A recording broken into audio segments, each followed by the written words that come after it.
A2 from all 51 here.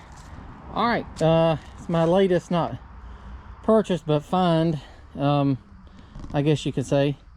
But this is a I don't know the exact year on it. I'll have that sometime here. But this here is a number 8 Little Genius plow, and I picked this up a couple days ago from a good friend of mine. And like I say, I've always liked the Little Genius plows. They plow really good when you get them dialed in, and they're not all that hard to dial in once you get your hitch set up. And colders help. I don't have any for this one right now, but maybe later.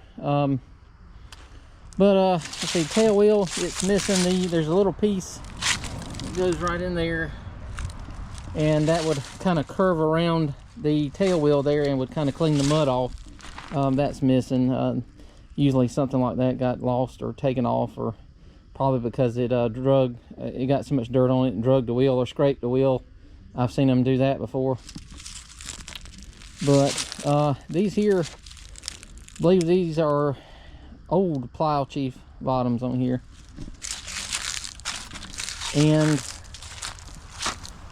the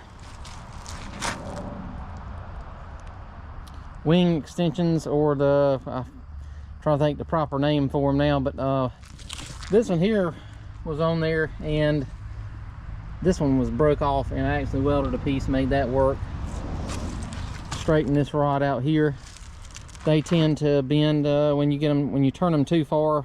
They'll get caught up and bend those. Nothing major. The only thing I've never seen on these plows is this little lip that runs along here.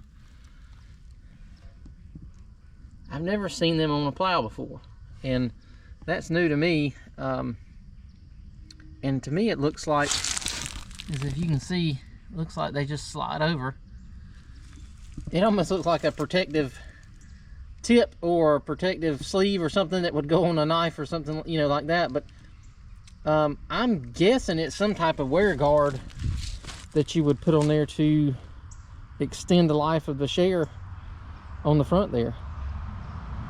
So and I need to look in my book, because I don't know the exact board or mold board this is. This is an older one. It's got the longer point to it. There were different styles they had back then. After a while they just went to the regular Plow Chief and Super Chief bottoms, and then you had deep suck shares, your thicker, you know, it's just, there's a lot of different variations of them, but I'll get that for you on there. Like I say, this is going to be a little walk around, and eventually here I'm going to take it out there to the field. Once I'm going to take them caps off the end and check them and grease them really good. Sometimes you have to adjust them as they wear the little pin in there. Tighten that up. The springs are all right. I reckon they'll hold on. I'm replacing some of the pins in it as I go. Some of the bolts, as you can see, over time, and just kind of upgrading it. And I've got the other piece in here on the handles. There would be a little piece that would come out right here, like a little grip, and your wire would run down the arm here, and there'll be a little eye hook, and then your wire would hook in here to pull when you wanted to adjust each side or level the plow out. And I've kind of got it, this is the way I just rolled it off the trailer. But so it's got the, oh, I can't think of the name of that hitch now, but basically it, let's see if I can pick that up for you. That there would just fit around the yoke or the clevis, and it's made to slide off if you were to catch something with your plow. This spring here, this hitch, of course this one probably won't because it's froze, but what it would do was, when you would hit something, and that thing basically rides on there, and it's got up here in the top, it's kind of got a little bit of a curve in it, so it would kind of rest, in here so it wouldn't pull up. But if you were to hit something, it was supposed to break away from the tractor. And early strip bottoms kind of idea thing. So, but the wheels are in pretty good shape. It trips and all. I'm going to replace this spring right here, but you would hook your lanyard or your string, rope, whatever, to your tractor, and like I say, just give it a little quick tug there, and it pulls it out of that cam, and when that thing rotates back around, it catches it and it'll lock it back in place on this side, lock it down into the plow position. And then, like I say, when you pull that lever again, it'll release, and once it rotates over, it'll catch back into that next cog there. But these wheels here, they're really supposed to have like a rib here, because they would have a tendency to drag if you didn't have everything really limbered up in there.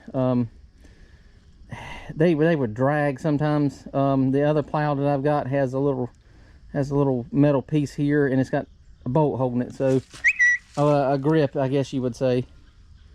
And that, you kind of need to have that in a way. You don't have to. It'll work. It's a lot of it's depending on the soil type you're in.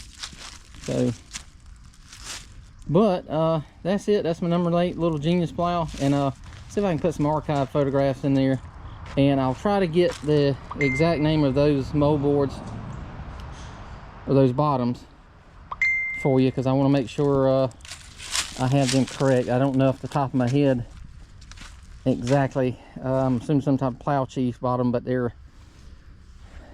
have a different design for them. And